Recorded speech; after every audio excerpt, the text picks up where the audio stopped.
Assalamu alaikum dear students, welcome to the platform of Nan Academy. I'm your host Mohammad Zulkirnain. तो students आज की इस video के अंदर हम अपनी 9th क्लास बायोलॉजी की जो हमारी न्यू बुक है इसका नेक्स्ट चैप्टर स्टार्ट करेंगे, चैप्टर नंबर 6, जिसका टाइटल है स्टूडेंट्स बायो मॉलिक्यूल्स। आज के इस लेक्चर के अंदर हम बायो मॉलिक्यूल्स का इंट्रोडक्शन देखेंगे और हमारी बुक के जो सेकंड पेज के ऊपर 2 टेबल्स बने हुए हैं, हम उन टेबल्स का सरसरी सा जायजा लेंगे और मैं आप लोगों को बताऊंगा कि आप लोगों ने उनमें से क्या क्या चीज़ें जो है वो याद करनी है। क्लियर? तो स्टूडेंट्स आए हम बगैर ताख़ीर के लेक्चर का आगाज़ करते हैं। बच्चों, इंट्रोडक्शन में ना, बुक में अगर आप बुक को ओपन करके देखेंगे ना तो बुक में बायोमोलिक्यूल से पहले कुछ लाइंस गिवन हैं। उन लाइंस में बच्चों बायोकेमिस्ट्री और मॉलिक्यूलर बायोलॉजी दोनों की डेफिनेशन लिखी हुई है। सबसे पहले बायोकेमिस्ट्री की डेफिनेशन है, फिर मॉलिक्यूलर बायोलॉजी की डेफिनेशन है। आपने दोनों डेफिनेशंस को अंडरलाइन कर लेना और दोनों डेफिनेशंस को आपने अच्छी तरह से याद रखना है। ठीक है बच्चों, बायोकेमिस्ट्री क्या होती है? केमिस्ट्री, अब ये आप लोगों ने केमिस्ट्री में एज अ ब्रांच भी स्टडी किया, वैसे केमिस्ट्री में ना एज अ ब्रांच भी आपने इसे स्टडी किया। स्टूडेंट्स, केमिस्ट्री के अंदर हम क्या करते हैं? केमिस्ट्री के अंदर हम केमिकल्स का स्टडी करते हैं, केमिकल प्रोसेसेस को स्टडी करते हैं, रिएक्शंस को स्टडी करते हैं। अब बच्चों बायोकेमिस्ट्री क्या होती है? जब वही केमिकल प्रोसेसेस, वही केमिकल रिएक्शंस को हम बच्चों बायो में, लाइफ के अंदर स्टडी करेंगे ना, तो बच्चों इसे हम बायोकेमिस्ट्री कहेंगे। ठीक है, तो बायोकेमिस्ट्री क्या होती है students? Biochemistry is the study, ये मुताला है किसका? केमिकल प्रोसेसेस का। स्टूडेंट्स, बहुत सारी जो केमिकल एक्टिविटीज, केमिकल रिएक्शंस जो हैं कहाँ पे हो रहे हैं स्टूडेंट्स? डेट अकर, जो कि वाकया हो रहे हैं विद इन लिविंग ऑर्गेनिज्म, जिंदा जानदारों के अंदर। स्टूडेंट्स, इनका मुताला क्या कहलाता है? बायोकेमिस्ट्री कहलाता है। तो आप लोगों ने इसे जहन में रखना है कि बायोकेमिस्ट्री क्या है। मैं दोबारा रिपीट कर रहा हूँ, बायोकेमिस्ट्री बच्चों क्या है? ये केमिकल प्रोसेसेस का मुताला है जो कि कहाँ पे वाकया होता है students? With in living organism, जिंदा जानदारों के अंदर हो रहा होता है। अब स्टूडेंट्स, वो कौन कौन से केमिकल प्रोसेसेस हैं जो कि जिंदा जानदारों के अंदर हो रहे हैं? वो दो यहाँ पे बड़े मोस्ट, ठीक है, बड़े फेमस हैं दो। एक है फोटोसिंथेसिस और एक है सेलुलर रेस्पिरेशन। अब बच्चों, फोटोसिंथेसिस क्या होता है? इसमें आमतौर पर सूरज की रोशनी की मौजूदगी में खुराक को तैयार किया जाता है। मैंने आपको इसकी इक्वेशन भी बताई थी। इसमें कार्बन डाइऑक्साइड, वाटर जो है ये मिलते हैं in the presence of light energy, सूरज की रोशनी की मौजूदगी में, और ग्रीन पिगमेंट, क्लोरोफिल की मौजूदगी में। ठीक है, और ये बच्चों क्या मिलकर बना देते हैं? ग्लूकोज बना देते हैं, C6H12 O6, और साथ यहाँ पे ऑक्सीजन बनती है। बच्चों, ये रिएक्शन कहाँ पे हो रहा होता है? ये रिएक्शन हो रहा होता है मेसोफिल सेल्स के अंदर। याद है ना, मैंने अभी आपको बताया था, ठीक है, जो हमने इससे पिछले चैप्टर्स के अंदर पढ़ा। मेसोफिल सेल्स होते हैं, ये फोटोसिंथेसिस के लिए स्पेशलाइज्ड होते हैं, मखसूस होते हैं। तो बच्चों, ये रिएक्शन है ना जो मेसोफिल सेल्स के अंदर हो रहा होता है, तो आप लोगों ने इसको ज़हन में रखना है। तो जो सेलुलर रेस्पिरेशन क्या है, ये इसका बिल्कुल उल्ट है। इसमें क्या होता है? वो जो ग्लूकोज है ना, वो ऑक्सीजन की मौजूदगी में टूटती है और इससे क्या बनता है बच्चों? कार्बन डाइऑक्साइड बनता है, वाटर बनता है, और इससे बच्चों एटीपी। एटीपी मैंने अभी आपको बताया ना, हमारी बॉडी की क्या होती है? एनर्जी करेंसी होती है। हमारी बॉडी में जितनी भी एक एक्टिविटीज है ना, वो सब एटीपी की मदद से हो रही होती है। एटीपी का मतलब क्या होता है? Adenosine triphosphate. ये आप मेरे पिछले लेक्चर्स के अंदर पढ़ चुके हैं। तो बायोकेमिस्ट्री क्या है? बायोकेमिस्ट्री के अंदर हम उन तमाम केमिकल प्रोसेसेस का मुताला करते हैं, उन तमाम केमिकल रिएक्शंस का मुताला करते हैं जो कि जिंदा जानदारों के अंदर हो रहे होते हैं। मिसाल के तौर पर जैसे बच्चों यहाँ पे फॉर एग्जांपल आप लिखेंगे फोटोसिंथेसिस और सेलुलर रेस्पिरेशन। ठीक है, बाकी इन दोनों को हम इंशाल्लाह जो हमारा नेक्स्ट चैप्टर होगा ना, नेक्स्ट चैप्टर इंजाइम्स, और इंजाइम से नेक्स्ट चैप्टर के अंदर हम फोटोसिंथेसिस को भी तफसील से पढ़ेंगे और सेलुलर रेस्पिरेशन को भी हम तफसील से पढ़ेंगे। अब नेक्स्ट डेफिनेशन जो है वो है मॉलिक्यूलर बायोलॉजी की। अब बच्चों, मॉलिक्यूलर बायोलॉजी का क्या मतलब है स्टूडेंट्स? अब यहाँ पे बेसिकली हमने स्टूडेंट्स क्या करना है, हमने बायोलॉजी मतलब जिंदगी की स्टडी। बायोलॉजी का मतलब क्या होता है बच्चों? जिंदगी का मुताला। मॉलिक्यूलर बायोलॉजी का मतलब क्या होगा बच्चों? जिंदगी का मुताला करना है हमने मॉलिक्यूलर लेवल पर। मॉलिक्यूल क्या होता है बच्चों? जब एटम्स आपस में मिलते हैं तो मॉलिक्यूल बनाते हैं। मेरी बात समझ में आ रही है? हमने यहाँ पे बच्चों जिंदगी का मुताला करना है किस लेवल पर? मॉलिक्यूल लेवल, मतलब बहुत छोटे लेवल पे हमने जिंदगी को यहाँ पे स्टडी करना है। तो बच्चों, मॉलिक्यूलर बायोलॉजी क्या है? इज द स्टडी ऑफ, ये किसका मुताला है बच्चों? ये स्टडी है किसकी? स्ट्रक्चर की। स्ट्रक्चर मतलब साख्त को कहते हैं हम, कि कोई चीज अंदर से किस तरह से है, एंड फंक्शन में वो काम किस तरह से करते हैं। कौन काम किस तरह से करते हैं? बायोमोलिक्यूल्स। ठीक है, बायोमोलिक्यूल्स मतलब स्टूडेंट्स ऐसे मॉलिक्यूल्स जो कि जिंदा जानदारों के अंदर होते हैं, इन्हें हम बायोमोलिक्यूल्स कहते हैं। तो स्टूडेंट्स, हम देखते हैं कि बायोमोलिक्यूल्स का स्ट्रक्चर क्या है, वो किस तरह से उसके अंदर एटम्स अरेंज होते हैं, और कौन सा बायोमोलिक्यूल हमारे जिस्म के अंदर क्या क्या फंक्शन परफॉर्म करते हैं स्टूडेंट्स, इसका मुताला क्या कहलाता है? मॉलिक्यूलर बायोलॉजी कहलाता है। अब स्टूडेंट्स, कौन कौन से बायोमोलिक्यूल्स हैं जिनको हमने अपनी इस बुक के अंदर स्टडी करना है स्टूडेंट्स? ठीक है, वो बायोमोलिक्यूल्स हमारे पास सबसे पहले हैं कार्बोहाइड्रेट्स। क्या है बच्चों? कार्बोहाइड्रेट्स। इसके अलावा है प्रोटीन्स, इसके अलावा न्यूक्लिक एसिड्स, और स्टूडेंट्स इसके अलावा एक और है जिसे हम कहते हैं लिपिड्स। क्या कहते हैं बच्चों? लिपिड्स। तो ये चार, ठीक है, मेजर बायोमोलिक्यूल्स हैं जिनको हम इस चैप्टर के अंदर स्टडी करेंगे। कौन कौन से? मेरे साथ दोबारा रिपीट करें। Carbohydrates, proteins, nucleic acids, lipids. क्या क्या है? Carbohydrates, proteins, nucleic acids, lipids. मैं दोबारा रिपीट कर रहा हूँ, कार्बोहाइड्रेट्स, प्रोटीन्स, न्यूक्लिक एसिड्स और लिपिड्स। तो स्टूडेंट्स आप लोगों ने इसको अच्छी तरह से ध्यान में रखना है। बायोकेमिस्ट्री और मॉलिक्यूलर बायोलॉजी क्या होती है? बायोकेमिस्ट्री में हम क्या करते हैं? जिंदगी की केमिस्ट्री, जिंदगी के अंदर होने वाले केमिकल प्रोसेसेस का मुताला करते हैं। मॉलिक्यूलर बायोलॉजी के अंदर हम क्या करते हैं स्टूडेंट्स? बायोमॉलिक्यूल्स, ठीक है, वो मॉलिक्यूल्स जो कि जिंदगी को बनाते हैं उनके स्ट्रक्चर और फंक्शन का मुताला करते हैं, ठीक है। और इस दोनों की एग्जांपल्स आप लोगों ने याद रखनी है। इसके बाद स्टूडेंट्स नेक्स्ट हम आते हैं बायोमॉलिक्यूल्स पर। अब स्टूडेंट्स इन दोनों की डेफिनेशंस के बाद ना बुक के पहले पेज, ये जो चैप्टर है ना, इसके फर्स्ट पेज में पैराग्राफ बना हुआ है, लेकिन आप लोगों ने पैराग्राफ नहीं, आप लोगों ने इस तरह से हेडिंग्स बनानी है।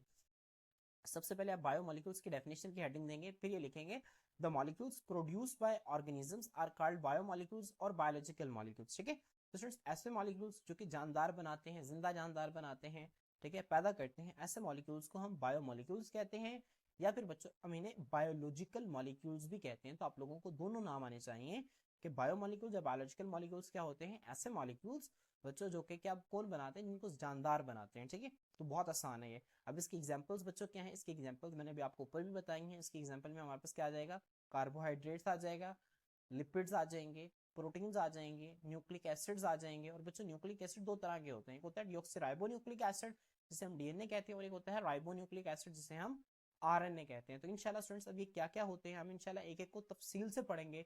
अगर आपने मेरे पिछले लेक्चर्स लिए हुए हैं तो मैंने आप लोगों को इनका कुछ कॉन्सेप्ट दिया हुआ है, ठीक है। अगर आप नहीं लिए तो आपने परेशान नहीं होना, ठीक है। हम इंशाल्लाह इनको इस चैप्टर के अंदर तफसील से पढ़ेंगे सबको, कार्बोहाइड्रेट्स को भी, लिपिड्स को भी, प्रोटीन्स को भी और न्यूक्लिक एसिड्स को भी। क्लियर?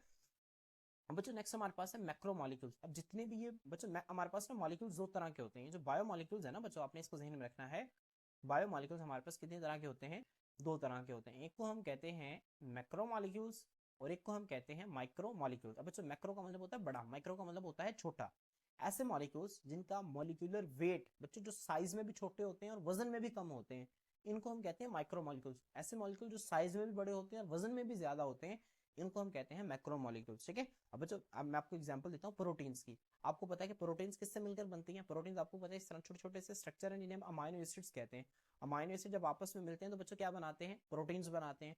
अब जब हम एक अमाइनो एसिड की बात करेंगे तो ये एक माइक्रो मॉलिक्यूल है बच्चों। ये क्या है? Micro molecule. इसका साइज भी छोटा है, इसका वजन भी कम है। लेकिन जब हम पूरी प्रोटीन की बात करेंगे तो इसके अंदर हो सकता है कि हजारों की तादाद में अमाइनो एसिड्स हैं। तो बच्चों ये एक बड़ा मॉलिक्यूल है, एक मैक्रो मॉलिक्यूल है, ठीक है।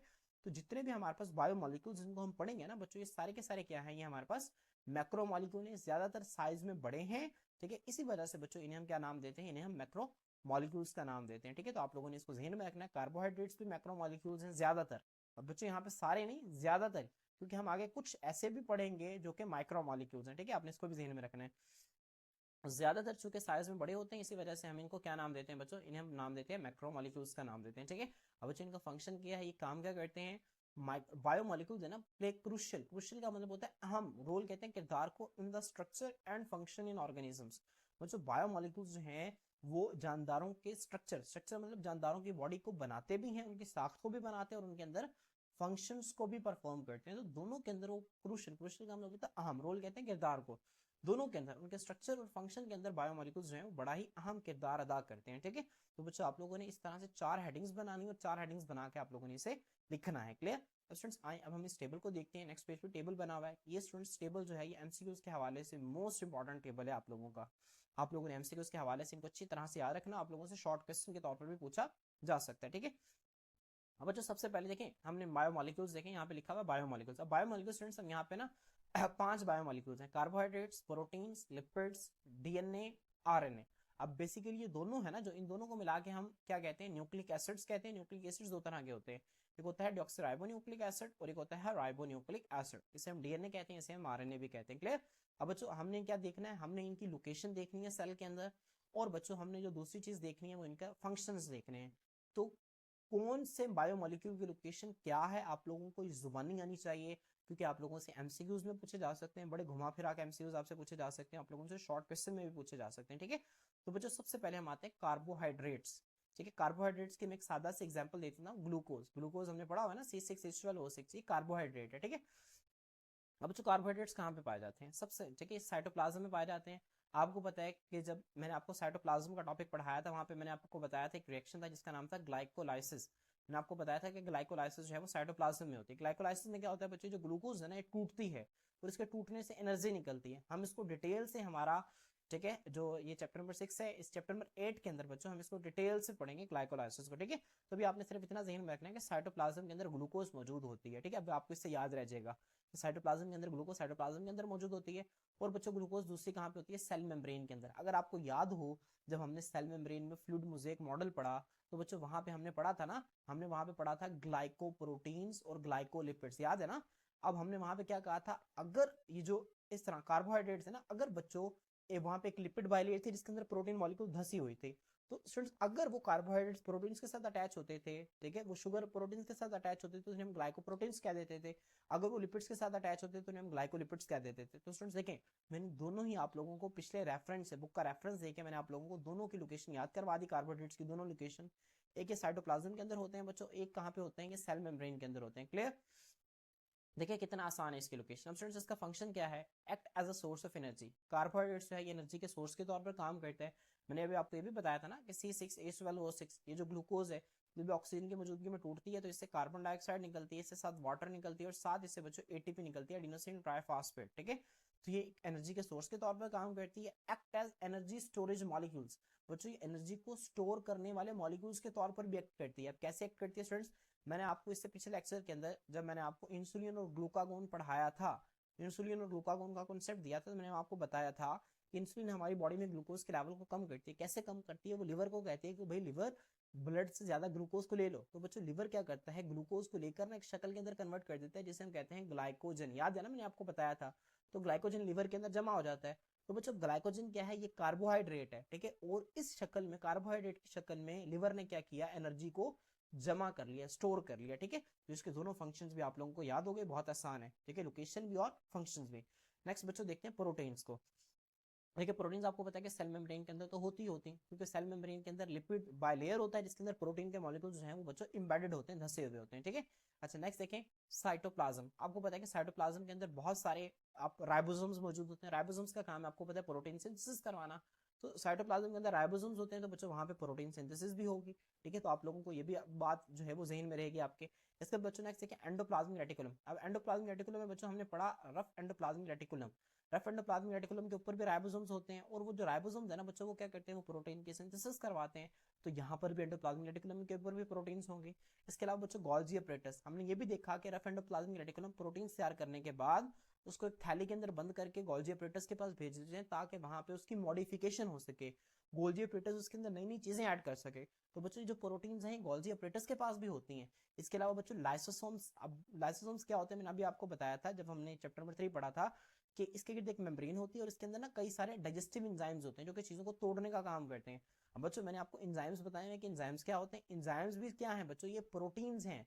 और ये ऐसी प्रोटीन्स है जो कि हमारे जिस्म के अंदर केमिकल रिएक्शंस की रफ्तार को क्या कर देती हैं, बढ़ा देती हैं। समझ आ रही है, तो बच्चों एंजाइम्स भी क्या हैं, ये प्रोटीन्स हैं, और ये प्रोटीन्स हमारे लाइसोसोम्स के अंदर मौजूद होती हैं। इसके अलावा बच्चों माइटोकॉन्ड्रिया, आपको पता है कि माइटोकॉन्ड्रिया और क्लोरोप्लास्ट ये दो ऐसी ऑर्गेनेल्स हैं जिनका अपना डीएनए होता है, और बच्चों इनके पास अपने ही राइबोसोम्स होते हैं। जाहिर सी बात है इनके अंदर राइबोसोम्स हैं तो बच्चों इनके पास क्या मौजूद होंगे, इनके पास प्रोटीन्स भी मौजूद होंगे। ठीक है, जहां पे राइबोसोम्स होंगे ना वहां पे तो जहन में रखेंगे प्रोटीन्स तो वहां पे होंगी होंगी, क्योंकि राइबोसोम्स का काम यही है प्रोटीन्स को बनाना।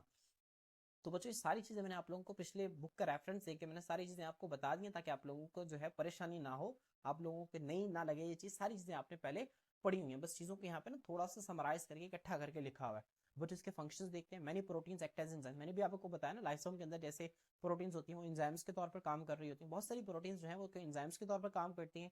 एंजाइम्स क्या होते हैं बच्चों, इससे नेक्स्ट लेक्चर के अंदर हम एंजाइम्स को देखेंगे कि हमारे जिस्म के अंदर केमिकल रिएक्शंस की रफ्तार को बढ़ा देते हैं। बच्चों इसके अलावा सम हार्मोन्स आर प्रोटीन्स, कुछ हार्मोन्स भी प्रोटीन्स होते हैं। देखिए ज्यादा दूर ना जाएं, हमने इससे पिछले चैप्टर के अंदर इंसुलिन का कॉन्सेप्ट पढ़ा, और हमने इससे पिछले चैप्टर के अंदर ग्लूकागोन का बच्चों कॉन्सेप्ट पढ़ा। ऐसे ही इंसुलिन और ग्लूकागोन। अब बच्चों इंसुलिन भी प्रोटीन है, ग्लूकागोन भी प्रोटीन है, दोनों हार्मोन्स हैं। हार्मोन्स क्या करते हैं, देखिए इंसुलिन क्या करता है, ब्लड में ग्लूकोज को कम करवाता था, ग्लूकोज ब्लड में ग्लूकोज को बढ़ा देता था।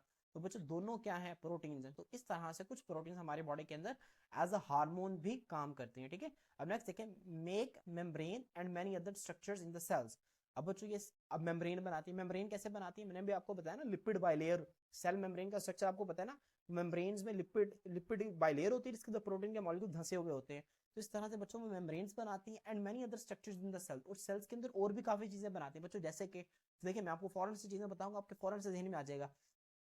साइटोस्केलेटन याद है? साइटोस्केलेटन का मैंने आपको बताया था कि इसके 3 हिस्से होते हैं, एक होता है माइक्रोट्यूब्यूल्स, माइक्रोफिलामेंट्स और इंटरमीडिएट फिलामेंट्स। अगर आपको माइक्रोट्यूब्यूल्स याद हो तो वो भी किससे मिलकर बनते थे बच्चों? प्रोटीन से। कौन सी प्रोटीन थी? Tubulin protein. माइक्रोफिलामेंट अगर आपको याद हो वो एक्टिन प्रोटीन से मिलकर बनती थी। अगर आपको इंटरमीडिएट फिलामेंट्स याद हो तो उसके अंदर 2 प्रोटीन थी, एक थी कैराटिन और एक है वाइमेंटिन। ठीक है, तो बच्चों अगर आपको चीजें नहीं याद तो आप लोग जाके बुक के पीछे जाके इसको देख सकते हैं। ठीक है, कैराटिन और वाइमेंटिन ये 2 प्रोटीन्स जो है वो इंटरमीडिएट फिलामेंट्स के अंदर होती हैं। तो प्रोटीन्स क्या करती हैं? सेल के अंदर मेम्ब्रेन्स और बहुत सारे स्ट्रक्चर्स को बनाती हैं, जिसमें से एक मैंने साइटोस्केलेटन आपके लिए मिसाल दे दी। अब नेक्स्ट देखें, कंट्रोल सेलुलर ट्रैफिक। सेल की ट्रैफिक को कंट्रोल करती है। कैसे सेल की ट्रैफिक को कंट्रोल करती है बच्चों? मैंने अभी आपको बताया था ना कि जो सेल मेम्ब्रेन है इसमें प्रोटीन के मॉलिक्यूल धसे होते हैं जो कि एक दरवाजों का काम करते हैं। खास चीजों ने जब आना होता है ना, ठीक है, जो प्रोटीन्स क्या करती है? ओपन हो जाती है, उन चीजों को गुजरने देती है, फिर दोबारा से वो बंद हो जाती हैं। तो बच्चों सेलुलर ट्रैफिक मतलब सेल के अंदर जो चीजें आती हैं, सेल से बाहर जो चीजें जाती हैं, ठीक है, इसको भी कंट्रोल कौन करती है? प्रोटीन्स कंट्रोल करती हैं। तो स्टूडेंट देखिए कितना आसान है, प्रोटीन्स के फंक्शन भी और प्रोटीन्स की लोकेशन भी, सारी चीजें आप लोगों ने पहले पढ़ी हुई हैं। तो बच्चों नेक्स्ट देखते हैं लिपिड्स। बच्चों देखें लिपिड सेल मेम्ब्रेन के अंदर होते हैं, हमें पता है कि इन द देखिए लिपिड बाइलेयर, ठीक है, फास्फोलिपिड्स, लिपिड बाइलेयर। अगर आप सेल मेम्ब्रेन का स्ट्रक्चर देखें ना, वहां पे हमने इसे पढ़ा हुआ है। इसके बाद स्टूडेंट्स अगर आप साइटोप्लाज्म में देखें तो साइटोप्लाज्म में भी लिपिड्स मौजूद होते हैं। साइटोप्लाज्म में स्टूडेंट्स लिपिड्स जो हैं वो किस तरह से मौजूद होते हैं? ठीक है, साइटोप्लाज्म के अंदर आपको पता है कि कई तरह की ऑर्गेनाइज मौजूद होती हैं, उन ऑर्गेनाइज की दीवारें भी लिपिड, ठीक है, जिस तरह सेल मेम्ब्रेन की दीवार है ना, इस तरह उन ऑर्गेनाइज की दीवारें भी लिपिड से बनी होती है। इसके अलावा आपको पता है कि स्मूथ एंडोप्लाज्मिक रेटिकुलम का काम क्या है बच्चों? इसका काम है कि लिपिड्स को सिंथेसिस करवाती है, लिपिड की सिंथेसिस करवाती है, लिपिड्स को तैयार करवाती है। तो वो जो लिपिड्स है ना वो भी, ठीक है, साइटोप्लाज्म के अंदर ही एक किस्म की पड़े होती हैं। ठीक है, क्योंकि वो ऑर्गेनाइज साइटोप्लाज्म के अंदर पड़ी है ना, तो ये लिपिड्स भी साइटोप्लाज्म के अंदर ही मौजूद होते हैं। क्लियर? अब इसका फंक्शन क्या है? लिपिड जो है act as energy storage molecules. Lipid जो है ना बच्चों ध्यान में रखें, हमारी बॉडी के अंदर एनर्जी को स्टोर करने के मॉलिक्यूल्स के तौर पर काम करते हैं। बच्चों ध्यान में रखें, हमारी खुराक के ना 3 हिस्से हैं, कार्बोहाइड्रेट्स, प्रोटीन्स, लिपिड्स। ठीक है, हम ये 3 चीजें ले रहे होते हैं। कार्बोहाइड्रेट रोटी चावल के अंदर होता है, प्रोटीन आमतौर पर गोश्त दालों के अंदर होते हैं, लिपिड्स ऑयली चीजों के अंदर होते हैं। ठीक है, मक्खन हो गया, अंडे हो गए, ठीक है, इनके अंदर लिपिड्स होते हैं। ठीक है, घी हो गया, ठीक है, जो ऑयली चीजें हैं इनके अंदर लिपिड्स होते हैं। जहन में रखें बच्चों, जब कभी भी हम ये खाते हैं ना, हमारी बॉडी सबसे पहले कार्बोहाइड्रेट से एनर्जी निकालती है, फिर दूसरा ऑप्शन आता है प्रोटीन्स का, और फिर तीसरी लिपिड्स के ऊपर जाती है। वो समझ आ रही है? लिपिड्स के ऊपर वो तीसरी बार जाती है। हम क्या करते हैं? हम सुबह खाना खाते हैं, दोपहर को खाते हैं, शाम को खाते हैं। ठीक है, अब बच्चों हम जितना खाना खाते हैं और जितना को हम काम कर रहे होते हैं, ठीक है, अगर कोई ज्यादा काम करता है वो एक एक्सेप्शनल केस है, लेकिन अगर हम एज अ स्टूडेंट एग्जाम्पल है, हम क्योंकि बहुत कम काम कर रहे होते हैं, तो बच्चों हमारी कार्बोहाइड्रेट और प्रोटीन इस्तेमाल होती है, लिपिड्स इस्तेमाल नहीं होती। लिपिड्स को बॉडी क्या करती है? स्टोर कर लेती है, ताकि मुस्तकबिल में उसको एनर्जी, जब आपकी बॉडी को कुछ नहीं ना मिलेगा, जब आपकी बॉडी सारे कार्बोहाइड्रेट इस्तेमाल कर लेगी, सारी प्रोटीन इस्तेमाल कर लेगी, उस वक्त आपकी लिपिड इस्तेमाल होना शुरू होंगी। जब आप खाना, आपने तकरीबन कोई 18 घंटे से खाना नहीं खाया होगा, तब जाके आपकी लिपिड्स इस्तेमाल होना शुरू होती हैं। बच्चों को कहते हैं ना कि वो मुसलसल, आपने देखा होगा जो बच्चे, जो लोग जो हैं, जो कि ठीक है मोटापे से जान छुड़वाना चाहते हैं, पतला होना चाहते हैं, वो डाइटिंग करते हैं।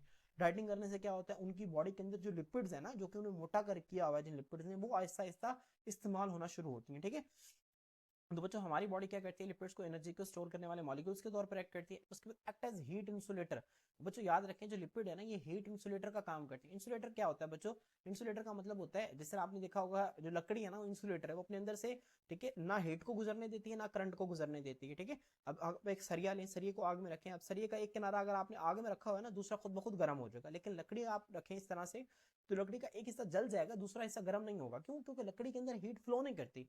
ठीक है, सो इसी तरह हमारी बॉडी के अंदर जो लिपिड्स है ना, ये भी इंसुलेटर का काम करती है। जो हमारी स्किन है ना, स्किन के नीचे हमारे ना लिपिड की एक प्रॉपर लेयर है, जो कि हमारी बॉडी के अंदर हीट इंसुलेटर का काम करती है।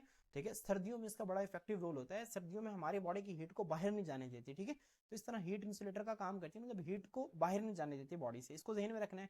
इसके अलावा स्टूडेंट ये क्या करती है? सेल मेम्ब्रेन के स्ट्रक्चर बनाती है, लिपिड बाइलेयर। सेल मेम्ब्रेन आपको पता है कि लिपिड बाइलेयर से मिलकर बनी है, और लिपिड बाइलेयर कौन बनाता है? जाहिर सी बात है, लिपिड्स बनाते हैं। ठीक है, इसके बाद बच्चों नेक्स्ट देखते हैं हम डीएनए। डीएनए का मतलब क्या होता है? Deoxyribo nucleic acid. ये कहाँ कहाँ पे पाया जाता है? आपको पता है कि न्यूक्लियस, न्यूक्लियस के अंदर इस तरह से दरमियान में न्यूक्लियोलस होता है। ये मैं सिर्फ सेल नहीं बनाया, ये मैंने सेल, ये फर्ज करें बाहर वाला सेल है, सेल के अंदर ये न्यूक्लियस है, ये न्यूक्लियोलस पड़ा हुआ है। बच्चों ये आपको जो यहाँ पे नजर आ रहा है ना, ये न्यूक्लियोप्लाज्म है। न्यूक्लियोप्लाज्म के अंदर इस तरह से जो डीएनए है वो बिखरे हुए धागों की शक्ल में पड़ा होता है, जिसे हम क्रोमाटिन कहते हैं। ठीक है, तो बच्चों न्यूक्लियस के अंदर मौजूद होता है यूकैरियोट्स के अंदर, क्योंकि प्रोकैरियोट्स में तो वाज़ेह न्यूक्लियस मौजूद नहीं ना होता। अब देखें, न्यूक्लियोइड रीजन। न्यूक्लियोइड बच्चों किसे कहते हैं? प्रोकैरियोट्स के अंदर जो डीएनए है ना, वो एक ही डीएनए का बड़ा सा मॉलिक्यूल होता है जो कि साइटोप्लाज्म में इस तरह से बिखरा हुआ होता है। ये जो पूरे का पूरा डीएनए का मॉलिक्यूल है ना बच्चों, इसे हम नाम देते हैं न्यूक्लियोइड का। किसका नाम देते हैं? न्यूक्लियोइड का। तो आपने इसको जहन में रखना है, ठीक है। ये जो न्यूक्लियस है यूकेरियोट्स के अंदर मौजूद होता है, जबकि प्रोकैरियोट्स के अंदर तो प्रोमिनेंट न्यूक्लियस होता ही नहीं है। उसका जो न्यूक्लियस की जगह पे जो उसका डीएनए होता है ना बच्चों, उसे हम नाम देते हैं न्यूक्लियोइड का, ठीक है। तो आपने इसको जहन में रखना है। यूकेरियोट्स के अंदर न्यूक्लियस के अंदर पड़ा होता है डीएनए, जबकि प्रोकैरियोट्स के अंदर न्यूक्लियोइड रीजन के अंदर मौजूद होता है। इसके अलावा स्टूडेंट्स, मैंने अभी आपको बताया कि माइटोकॉन्ड्रिया और क्लोरोप्लास्ट, ये दो ऐसे ऑर्गेनेलिज हैं जिनका अपना डीएनए और इनके अपने ही राइबोसोम्स होते हैं, ठीक है। इसको आपने जहन में रखना है। तो इनके अंदर भी डीएनए जो है मौजूद होता है। और जहन में रखें स्टूडेंट्स, इनके जो राइबोसोम्स होते हैं वो उनका साइज छोटा होता है, प्रोकैरियोटिक राइबोसोम्स जैसे। राइबोसोम जो है ना, वो यूकेरियोटिक में राइबोसोम्स का साइज बड़ा होता है, प्रोकैरियोटिक में राइबोसोम का साइज छोटा होता है। अब वो राइबोसोम जो कि माइटोकॉन्ड्रिया और क्लोरोप्लास्ट के अंदर होते हैं, इनका साइज जो है वो प्रोकैरियोटिक जैसा होता है, साइज में छोटे होते हैं। इसको भी आपने जहन में रखना है। वैसे मैंने आप लोगों को तफसील से पढ़ाया हुआ जब मैंने आपको ये टॉपिक्स पढ़ाए थे, क्लियर। अब बच्चों नेक्स्ट इसका फंक्शन देखें। इसका फंक्शन क्या है, यहाँ पे carries genetic information for the development. Development का मतलब क्या होता है बच्चों? डेवलपमेंट का मतलब होता है बढ़ना, परमान चढ़ना। फंक्शनिंग, काम करने के लिए। एंड कैरेक्टरिस्टिक ऑफ ऑर्गेनिजम्स, और जानदारों के खसूसियात के लिए। बच्चों देखें इसका मतलब क्या है। जेनेटिक इन्फॉर्मेशन का मतलब होता है वरासती मालूमात। अब देखें आपको पता है कि देखें एक स्पर्म है, ठीक है, और ये दूसरा एग है, ठीक है। अब ये, ठीक है, मेल्स, ठीक है, मेल से आता है, ये फीमेल से आता है। अब ये दोनों मिलते हैं तो हमारे पास क्या बनता है? जाइगोट। अब जो जाइगोट एक सिंगल सेल है, इस सिंगल सेल से आगे एक मुकम्मल नया जानदार बनता है। अब इस जाइगोट के अंदर क्या होता है? न्यूक्लियस। न्यूक्लियस के अंदर क्या होता है? डीएनए। अब बच्चों वो डीएनए है ना, जो उसके पास इंफॉर्मेशन होती है कि अगले जानदार की डेवलपमेंट किस तरह से होगी, किस तरह से उसकी सारी बॉडी बनेगी, ठीक है। तो उसकी डेवलपमेंट के लिए जो इन्फॉर्मेशन है वो डीएनए के पास होती है। उसके बाद बच्चों बॉडी के किस सेल ने किस तरह से काम करना है, किस तरह से फंक्शन करना है, उसकी इन्फॉर्मेशन भी डीएनए के पास होती है। और एक जानदार की खसूसियात क्या होंगी, मिसाल के तौर पर जो अगला जानदार होगा उसकी स्किन का कलर क्या होगा, उसकी हाइट क्या होगी, ठीक है, उसकी, ठीक है, उसकी और बाकी खसूसियात किस तरह की होंगी बच्चों, सारे का सारा डीएनए कंट्रोल करता है। तो आप लोगों ने इसको ध्यान में रखना है कि डीएनए का काम क्या है। इसके अंदर जेनेटिक इन्फॉर्मेशन होती है किसी लिए? डेवलपमेंट, फंक्शनिंग के लिए और कैरेक्टरिस्टिक्स के लिए, क्लियर। नेक्स्ट बच्चों हमारे पास, ठीक है, जो लास्ट बायोमोलिक्यूल है दैट इज आरएनए, ठीक है, जिसे हम राइबोन्यूक्लिक एसिड कहते हैं। आपको पता है न्यूक्लियस के अंदर तो होता है। न्यूक्लियस के अंदर कैसे होता है बच्चों?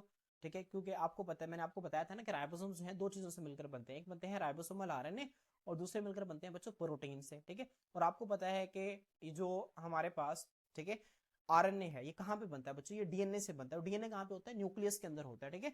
तो फर्ज करेंगे सेल है, सेल के अंदर ये न्यूक्लियस, न्यूक्लियस के अंदर ये डीएनए है, तो डीएनए से ये आरएनए बन गया, ठीक है। तो आरएनए न्यूक्लियस के अंदर होगा। इसके अलावा राइबोसोम्स, आपको पता है ना, राइबोसोम मैंने भी आपको बताया, राइबोसोम दो चीजों से मिलकर बनते हैं, राइबोसोमल आरएनए और प्रोटीन्स। तो आरएनए राइबोसोम्स के अंदर होगा। इसके अलावा स्टूडेंट्स आरएनए साइटोप्लाज्म के अंदर भी होता है।